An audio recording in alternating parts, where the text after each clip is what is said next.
Good morning, everyone, and welcome to this week's live. My name is Penny Hounsome. I'm a mindset coach and a transformation strategist. And together with Coach Lisa Ballston, we run this group on Facebook.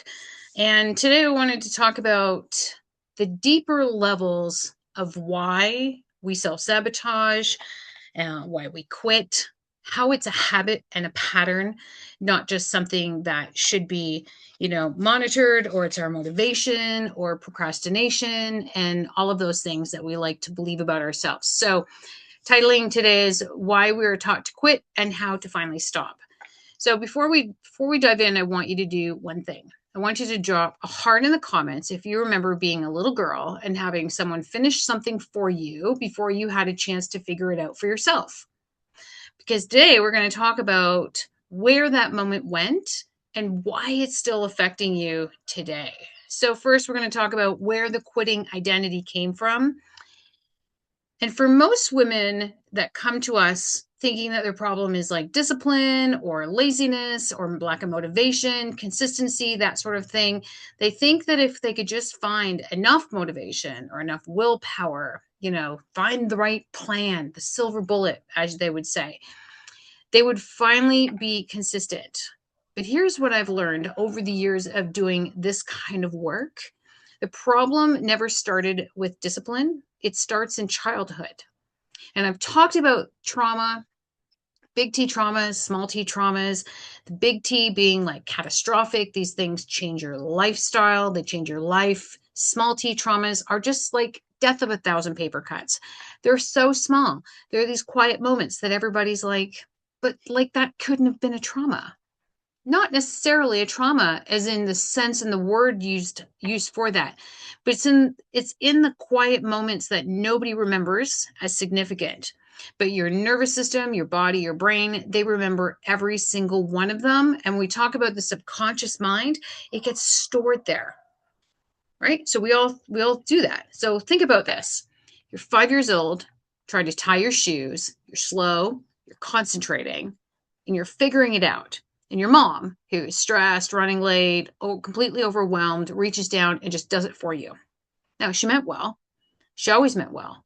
But your little brain learned something in that moment. It learned that struggling is not safe. It's learned that someone will come and fix it. And it learned that finishing, not really your job. Okay.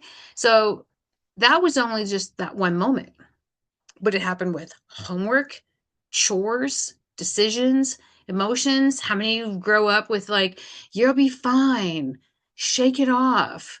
Or like if you're a Gen Xer, it's like, just throw some dirt on it, you'll be good. Didn't kill you. Oh, you're going to cry? I'm going to give you something to cry about. Right? So this produces this constant over and over that our emotions, they're not safe. So are we supposed to like share them? No. Why would we do that? Because our subconscious is telling us and our brain is telling us like, oh no, that's not safe. Right? With chores, I don't know about you guys, but I could tell you like when and it still drives me crazy when people do it. Now it's like they'll ask me to do something and then tell me how to do it. Because my mom would say, oh, do this, but then come and either do it again or tell me how to do it. Okay, so over and over in 100 small moments, you were quietly shown that pushing through to the finish line was not something that women did. Okay, and now that you're grown, women who start things with with everything that you've got, but you can't figure out why you keep stopping when you're just before you get there. Okay, so this is where that trigger comes in. And I use the word trigger because I don't have another one in my vocabulary, but I am still searching. Um, but these are the things that happen where you're like, why can't I finish? Why am I just so close? Why am I right here? And then I stop. Okay, that's why. So for an example, a Sunday meal prep that never makes it past Tuesday because the plan feels too big and it's too perfect to maintain. So you abandon the whole thing instead of just adjusting it. Okay, another one, a workout program that you buy with genuine excitement. You're like, this is it. This is the one that's going to work. And you do it for 3 days, but then you never open it again because you missed one day. And then that feels like you're starting over again. Okay. And then, you're somebody who reorganizes your entire kitchen 3 times, but can't seem to keep it tidy for more than like a week because the maintenance feels harder than a fresh start. Because again, we're in that habit of starting over, starting over, starting over, opposed to the habit and the pattern of like continuing, continuing, continuing. And Coach Lisa says this all the time. It's in the messy actions. That's where the consistency is built, right? So right now, I want you to grab your phone right now, open it up to your notes app, and write down one thing that you've started and stopped more than 3 times. Just one. And then underneath it, write these words. This is not a discipline problem. This is a pattern, and patterns can be changed. Then I want you to read it out loud. That is your first small win for today. You just told your body, your brain, your nervous system that something's different. Okay? So the next thing we want to look at is why survival mode became your normal. And I'm a living proof of like you can be in survival mode for decades. 3 of them, by the way. But it takes work in order to come out of that. So here's something I want you to really sit with. If you grew up in a home where your mom was always stressed out, always overwhelmed, always running on empty, your nervous system, your body, your brain did not learn that is something to avoid. It learned that that's home. That's normal, right? This is what I talk about in the past about your drama cycle. We live in the drama cycle because this is where we feel safe, even though it's not a safe environment. So what you've learned is that busy equals safe, that the struggle is normal, that rest is dangerous, and that the other shoe is always about to drop. How many times have you, as an adult, something good happens and then you're just like, oh, wait for it, here it comes, right? There's that comment, was it, oh, no good deed goes unpunished, which is just the biggest load of crap ever. So most people are like, oh, I'm not going to do anything good. Okay, so that's a belief system, and that's a belief that you were inherited. That's not particularly one that you really believe on your own. It was handed to you, it was given to you. Okay, so as an adult, when everything goes well, part of you is waiting for that to fail, to fall apart. Part of you self sabotages the good things because good things do not feel familiar. Good things feel unsafe. Okay, this is why so many women in this group and women we've worked with over the years can sustain a streak of good days for about 2 weeks and then they blow it up. Not because they don't want the results, but because consistency starts to feel foreign, starts to feel like it's too much, starts to feel like something that happens to other women, not to them. Right? Like Coach Lisa did a protein challenge earlier this month, and it was 14 days of just eating protein. Now we're going to eat anyway and have to eat protein anyway. And you have to eat every single day. And I know, so from some of the group, like some of the people that were in it, some of them didn't finish, they didn't even start. And other ones, when it wasn't convenient, they just were like, oh, well, something came up. Because again, you're looking for that drama cycle. Oh, I was going to do it, but I was going to do it, but. Okay, so this is where your nervous system is broken. Okay, it's doing exactly what you trained it to do. And it's keeping you inside that familiar because familiar, even when it hurts, feels safe. So even though you think you want to lose 30 pounds or go to bed earlier or start your day with water instead of coffee, like you want to do these things, but you're like, why? Why can't I do it? Okay, so that's what we're talking about today. So the only way that is going to make the unfamiliar feel safe is one tiny step at a time, one small win at a time, until you teach yourself that you can believe in yourself, right? So then your body starts to believe it. Your brain starts to believe it. So then you've now produced proof that you can do all these small things, right? So now, as you're doing all these little small wins, you're like, oh, yeah, maybe this is who I am now. Okay, so it's not, and God knows I've tried 100 times. You can't change it all at once. It doesn't work because it's too much. But then you've never actually attacked the underlying issue about why you were doing it in the first place. Right? So it's just a habit. It's just a pattern. Your habit is like the way you brush your teeth. the way you hold your toothbrush, the way you put your pants on. That's a habit, right? Like we think of habits of like, oh, I go to the gym in the morning, da, da, da, like all the things like, oh, I stack the papers this way. How you put the dishes in the draining board, how you stack your dishwasher. These are all patterns and habits.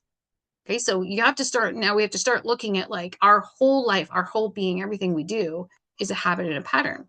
Okay, so I want to share some examples for that. So, say you're having a really great week of eating well, you're sleeping better, you're moving your body, and then Saturday arrives and you completely undo it all. Not because that you're weak, because you had a good week, and then that starts to feel uncomfortable and unfamiliar. Now, all of a sudden, your brain's like, whoa, whoa, I got to pull back into what I know. I feel uncomfortable. This doesn't feel good. Right. And you don't even realize you're doing it because it's a habit and it's a pattern that you've been doing for so long that it's so secondary and so second nature. You just go along with it opposed to fighting it, because the fighting part, that's the tricky stuff. Okay. So, it's like the women who sign up for the challenge or a program and they show up for like the first 2 days or the first 2 weeks with everything that you've got. And then you're like gung ho and this is going to be great. And, oh, yeah, I'm all in. Right. Even when Coach Lisa was talking about doing the polls and talking about the challenge, so many people raised their hands. And then a third of them were like, oh, they didn't even start. Because it sounds good. Right. Because then all of that, when you just disappear. So it's not that you've lost interest. It's because the success of started to feel a little scary, feels scarier than failure. Because you don't you understand this one, you understand the failure, you understand quitting, but I don't understand what success is, because unless you're doing small wins over time and getting to that realization of like, oh yeah, this is what it feels like. This feels good, right? Minuscule, but they add up, right? Like it's rungs on a ladder. You can't jump to the top of the ladder. You're just going to go one step at a time. And they seem small, but by the end of it, you're at the top, right? So let me ask you, does this sound like something that you've done? You've cleaned the entire house and it feels amazing for like one day, but then the week starts and then you can't maintain it because clean house doesn't match your internal picture of what you have about yourself. So then by Tuesday, Wednesday, the house starts to feel a little bit messy. Instead of being able to keep it in order, the mess just takes over, right? And then by the end of the week, you're like, what the hell happened to my house? Why is there like stuff everywhere? Okay, so I want you to think about one moment this week. It's Wednesday, so, beginning at the end, just one where you felt like things were going well, and then you did something to interrupt it. Maybe you skipped the walk. Maybe you reached for the food you said you wouldn't. Maybe you just stopped. In the comments right now, I want you to type, I'm allowed to have good days back to back. And then I want you to say it like you mean it, because your body's listening. On a cellular level, everything is listening to you, and it needs to hear something new, something different. So that's your second win for today. Okay. You just caught a pattern instead of becoming it. All right. So let's talk about the small daily wins and how they rewire everything. So if the problem is the wiring, and if the problem is the identity that was built in childhood before we had any say in it, what actually fixes it? Not a bigger plan, not a stricter challenge, not a perfect Monday, small daily wins. That's why Coach Lisa and I are like putting on these challenges, and there'll be one coming up. We're going to be making a poll on Monday, and then we'll like start it the following week. So watch out for that. So, and when I say small, I mean like embarrassing small. Okay, here's why. Every time you make a promise to yourself, no matter how tiny, and you keep it, your brain registered this as evidence, right? I talked about that, having proof that you can do something. So evidence that you are someone who follows through. Evidence you can be trusted. Evidence that the old story is not the whole story. Okay, one kept promise becomes two, two become five, five becomes a streak, and that streak becomes the new identity.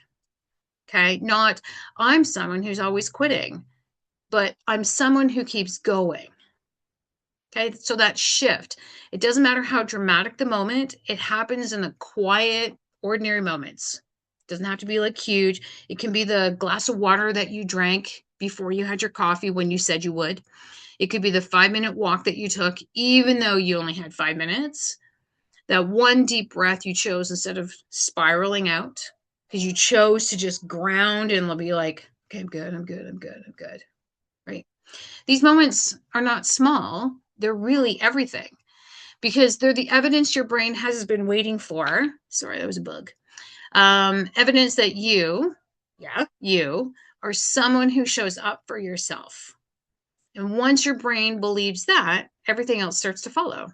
Okay, so let's talk about some examples in this. So, like the client who commits to drinking 1 extra glass of water every morning before your coffee, like I just mentioned, just one. And after 2 weeks of keeping that one promise, then you start making your bed every day without being asked. And maybe you already make your bed. So maybe it's then, oh, I have my breakfast, opposed to skipping it. Okay, not because they're connected, but because keeping one promise taught your brain that you're someone who keeps a promise. Right? So then it's just like systematic. It's like linking on boxes onto a train. And then the train grows longer and longer, right? And that becomes now over time.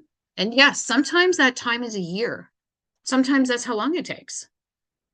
Okay, I've talked about building habits, and they say, the old adage is like 21 days to make a habit. Yeah, it's closer to 92. This is why when Coach Lisa and I have our programs, it's like they're always minimum of 3 months. But in reality, in order to get something to feel completely familiar that you're going to do without thought or process, takes almost the whole year. About 10 and a half months, actually. Okay, so it seems like a lot, but all we're going to focus on is today, just one day, each day. Okay, so also we're talking about women who commits to the 2-minute stretch every morning before she looks at her phone. Okay, it's not a workout, it's not a routine, it's just 2 minutes. And after 3 weeks, you're like, I'm sleeping better, I feel calmer. And then you start taking short walks at lunchtime, none of which you planned or forced. It's just the small window opened. Okay, the small win. Open that door. And now you're gonna be like, oh, I can do more. Okay, so, or we have someone who wrote one thing that she was proud of in her notes app every single night before bed. I'm a huge fan of this. Going to sleep with positivity allows you to wake up with more positivity. So it maybe not the accomplishment, but it's just that one moment where you choose yourself. And then after 30 days, you're like, oh, I don't even recognize myself anymore. I'm a different, more kinder, more gentler, calmer person, right? Because you chose to end your day on positivity, which then allows you to wake up better, setting intention for the day. And then you follow through, right? So it's just a one step at a time. So I want you to decide right now, before you close your note app today, on one promise, just one, something so small that it feels silly. So, you're going to drink an extra glass of water tomorrow morning, or you're going to take 5 deep breaths before you look at your phone, right? One kind thing before you go about yourself before you go to bed. Pick one. I want you to write it in the comments and then come back tomorrow and tell me if you did it. Okay, that's your third win for today. And it is the most important one, because that one promise kept tomorrow morning is the first piece of evidence that the old story is changing. And you showed up today, and that's what really counts. So guys, before I go, I just want to say something directly to you, that you're not lazy, you're not unmotivated, you're not someone who cannot get it all together. You're just a woman who's been handed a set of beliefs before you were even old enough to question them, and that you've been living inside those beliefs ever since the age of whatever, like 2, 3, 4, 5. But here you are today, which means part of you already knows that those beliefs are not your whole truth. And the work that Coach Lisa and I do inside of this group and inside of our group coaching or our membership is not about perfection. It's not about dramatic transformation. It's about one small promise. It's like you keep one day at a time until your brain finally believes that it's always been true. Okay? So, also that you're someone who shows up for yourself, that you're someone who finishes what you start, and that you're someone who can be trusted. Because that's what we're looking at, building self-trust and belief in who you are. And then the habits and the patterns start to change. So, Drop your one promise in the comments and then come back tomorrow morning and let me know if you actually did it. And I have total faith that you did. All right, guys, that's me for today. We'll be checking in tomorrow to see what your promise was and if you got it done tomorrow morning.